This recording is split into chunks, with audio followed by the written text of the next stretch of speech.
بسم اللہ الرحمن الرحیم۔ السلام علیکم۔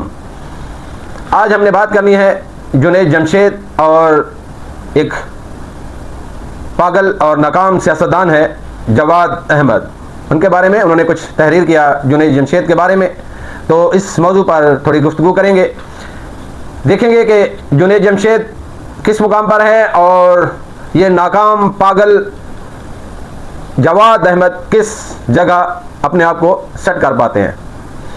جی، جنید جمشید جس نے اللہ کی رضا کے لیے اللہ کا حکم مانتے ہوئے اپنی بھرپور جوانی میں اپنے بھرپور عروج پر موسیقی کو، فلمی دنیا کو خیر آباد کہا اور اللہ کی طرف لو لگاتے ہوئے پھر دوبارہ پیچھے مڑ کر نہیں دیکھا، پھر تبلیغ اور دین کا کام باقی ان کی زندگی کی پہچان بنا اور باقی پوری زندگی انہوں نے دین پر محنت کی، دین کا کام کیا اور ان کے ذریعے لاکھوں لوگوں کو ہدایت بھی ملی، لاکھوں لوگ دین کی طرف بھی آئے۔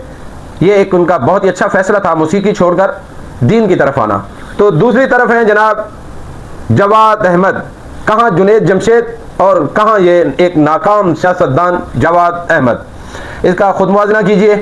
ایک ناکام گلوکار، نہ وہ گلوکاری میں اپنا نام پیدا کر سکا، موسیقی میں اپنا نام پیدا کر سکا، وہاں ناکام ہوا، پھر سیاست میں آیا، سیاست میں آ کر پھر اس نے سیاست میں گند ڈالا، وہاں ناکام ہوا۔ اب ان کا ایک ہی شوق رہ گیا ہے کہ کسی نہ کسی پروگرام میں آنا، کسی نہ کسی کو انٹرویو کے لیے بلانا اور وہاں پھر بھونڈے انداز سے وہ میزبان اور اینکر دونوں غلیظ سے غلیظ گفتگو کرنا، دوسروں کے بارے میں گالم گلوچ کرنا، نازیبا الفاظ استعمال کرنا۔ اب صرف یہی پہچان رہ گیا جواد احمد کی۔ یہ خود ساختہ سیاستدان، بالکل ناکام، نکمہ، بیہودہ قسم کا سیاستدان ہے یہ جواد احمد، کہ ان کو اپنے حلقے میں بھی کوئی بندہ منہ نہیں لگاتا۔ پاکستان میں تو کیا اس کو کسی نے منہ لگانا ہے؟ ایسے ہے جیسے ایک پھٹا ہوا اسپیکر ہو، وہاں کبھی کسی کو یہ گالیاں دے رہا ہے، کبھی کسی کو یہ گالیاں دے رہا ہے۔ اس کی یہ پہچان اب بن چکی ہے کہ ایک یہ بیہودہ آدمی ہے، ایک یہ ناکام آدمی ہے۔ ہم مذمت کرتے ہیں اس کی، جو اس نے الفاظ استعمال کیے جنید جمشید کے لیے، اور اس کو مکمل طور پر ریجیکٹ کرتے ہیں۔ ہم دعا گو ہیں جنید جمشید کے لیے، اللہ پاک اس کے درجات بلند فرمائے، اور ان کے ساتھ جو باقی لوگ شہید ہوئے تھے اس طیارے میں، اللہ پاک ان کے بھی درجات تمام کے بلند فرمائے، قبر میں آسانیاں فرمائے، اور اس جیسے نکمے، نکارا اور بیہودہ آدمی کو اللہ ہدایت دے کہ پاکستان میں یہ رہتے ہوئے بالکل مایوس اور سائیکو قسم کا یہ بندہ بن چکا ہے، کیونکہ اس کو اپنے علاوہ کوئی اور نظر ہی نہیں آتا۔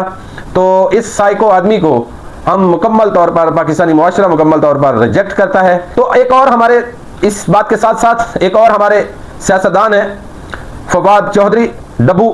وہ پاکستانی کرکٹ ٹیم کے بارے میں بات کرتے کرتے کہ پاکستانی کرکٹ ٹیم کو تبلیغ والوں نے خراب کیا، یہ انتہائی بیہودہ الزام اس کا۔ وہ ڈبو خود ایک بھاگا ہوا بھگوڑا قسم کا سیاستدان، ناکام ایک سیاستدان، اب ان کو قوم نے ریجیکٹ کر دیا۔ تو خبروں میں رہنے کے لیے، میڈیا پر رہنے کے لیے ایسے ایسے بکواس بیانات یہ دے دیتے ہیں یہ لوگ، جیسے جواد احمد، پھر اب یہ ڈبو فواد چودھری، یہ دونوں ایک ہی گاڑی کے سوار ہیں۔ فواد چودھری اور جواد احمد یہ دونوں ہی دین سے بیزار ہیں۔ اگر آپ دیکھیں دین کی تبلیغ اور تبلیغ والوں کی محنت، تو اس میں آپ انضمام الحق کو دیکھ لیں، محمد یوسف کو دیکھ لیں، مشتاق احمد کو دیکھیں، ثقلین مشتاق کو دیکھیں، اور یہاں نہیں پاکستان میں، پاکستان سے باہر دیکھیں، ساؤتھ افریقہ میں دیکھیں ہاشم آملہ کو دیکھ لیں، اور برطانیہ میں دیکھ لیں، آپ معین علی کو دیکھ لیں، عادل رشید کو دیکھ لیں۔ یہ دین کی محنت ہے ان پر اور پوری دنیا میں نظر آ رہی ہے۔ تو ان جیسے منحوس لوگوں کو، ان جیسے بیکار لوگوں کو ہم ریجیکٹ کرتے ہیں۔ یہ ردی کے وہ یہ ایسا ٹیشوز ہیں یہ جو استعمال ہو کر پھینکے جا چکے ہیں، اب ان کی کوئی ضرورت نہیں ہے۔